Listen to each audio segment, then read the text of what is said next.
Okay, so for this project, we are going to remove some wrinkles. So you can use my photograph or use your own.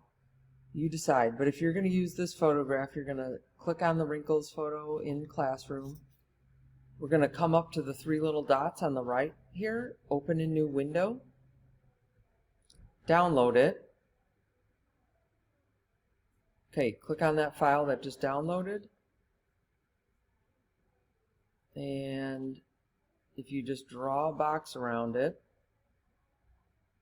Command C, copy it, go over to Photoshop, create a new doc, use your clipboard, you don't have to touch anything, and paste it in there.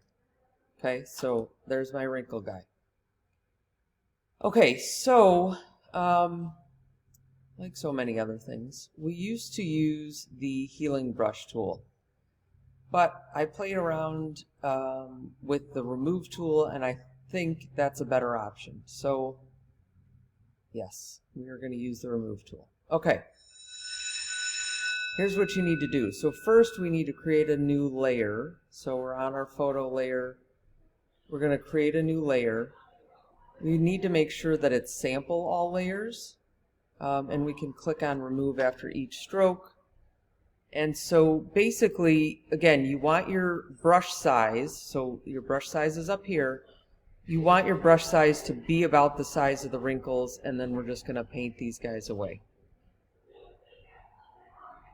And for sake of time, I'm going to get rid of this remove after each stroke. You decide what you want to do. But, I mean, it really doesn't get much easier than this, right? So this is a heck of a lot easier than the healing brush tool, and so I guess we're going with it, right? So anyways, go through, and I would just do a few at a time. I wouldn't do the whole face and then click go, right, if this is how you're going to do it. So let's do this. And again, I wouldn't do, you know, multiple strokes like that. Keep it to just one little stroke. Hit the check mark. It will make the edits. Okay, so once you get done with all that, and I'm going to flip over to, all right, well, let's just start here. Okay, so once you get done with all that, I just want to click on that one. It doesn't look very good. So here's the deal. You cannot use the remove tool on all his wrinkles and expect this guy to look good. He's 85 years old. He needs to have some wrinkles, okay? So you're going to take your layer mode to lighten. You are going to bring down the opacity. It's okay to see the wrinkles, right?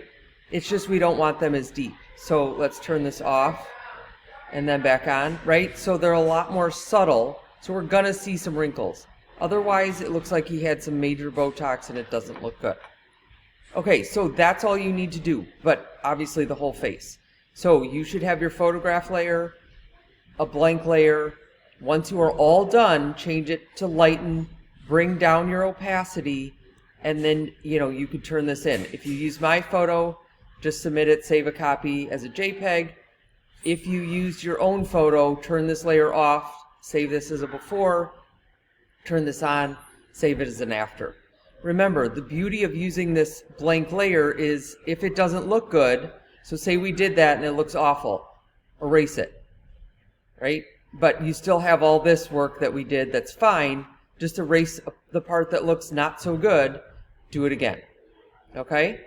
Hopefully that's it.